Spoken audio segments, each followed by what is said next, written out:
প্রায় ৫০ বছর ধরে যে জমিতে বসবাস, সেই জমিই কি এখন ছিনিয়ে নেওয়া হচ্ছে?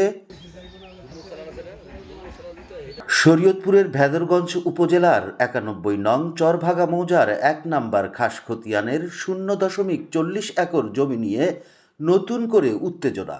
অভিযোগ, ভুয়া কাগজপত্র দেখিয়ে বন্দোবস্ত নিয়ে জোরপূর্বক দখলের চেষ্টা। সরে যাও, না হলে তোমাকে সমস্যাও করতে পারি। জমিন এখন খেদায় দিব, বাসা দরকারে মনে করেন এই বাপ ডাকছে, সেই হিসাবে এই জমিন হারে দেওয়া গেছে এই জমিন যে তুই বাড়িঘর করিয়া থাকবি, বাড়িঘরে করিয়া থাকবি। হে বাদে মনে করেন অগণে বাড়িঘরের ভিতরে চাপ দেয় যে এরম ব্যাপার, তোমরা এলাকাটা বাড়িঘর তখন সরে যাও। পদ্মার ভাঙনের পর মৃত আব্দুল হাফেজ খালাসি পরিবার নিয়ে এখানে বসতি গড়েন। সময়ের সঙ্গে জমির মূল্য বাড়ে, শুরু হয় বিরোধ। আমরা পূর্বকালের থেকে নদীতে ভাঙ্গে লাইছে আমাকে বাড়িঘর, তখন আমি ছোট, এই বাড়ি তো সময় নাই। আমি যখন ওদের বড়, আমার এক বড় বোন আছে, আমি তখন ছোট, আমাদের বাড়িঘর নদীতে ভাঙ্গে নিয়ে গেছে। তখন এখানে বড় ধান চলতো, বড় খেতি।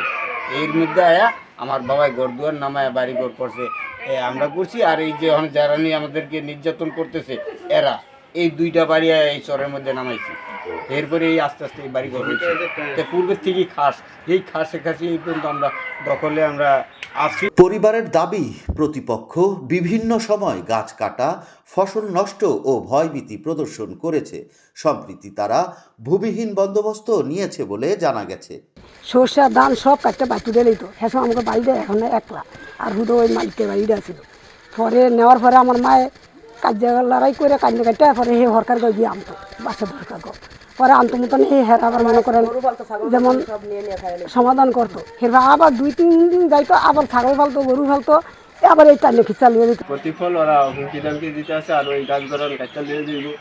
এই যে নারকেল গাছের ৪টা কি নারকেল ছিল, এখন ২টা আছে, আর ২টা ছিল নিয়ে গেছে। তদন্ত প্রতিবেদনে উল্লেখ আছে, বন্দোবস্ত গৃহীতারা বাস্তবে ভোগ দখলে নেই, বরং আবেদনকারী পরিবার প্রায় ৫০ বছর ধরে সেখানে বসবাস করছেন। এখন প্রশ্ন, প্রশাসন কি দ্রুত ব্যবস্থা নেবে, নাকি দীর্ঘদিনের এই বিরোধ আরও বাড়বে?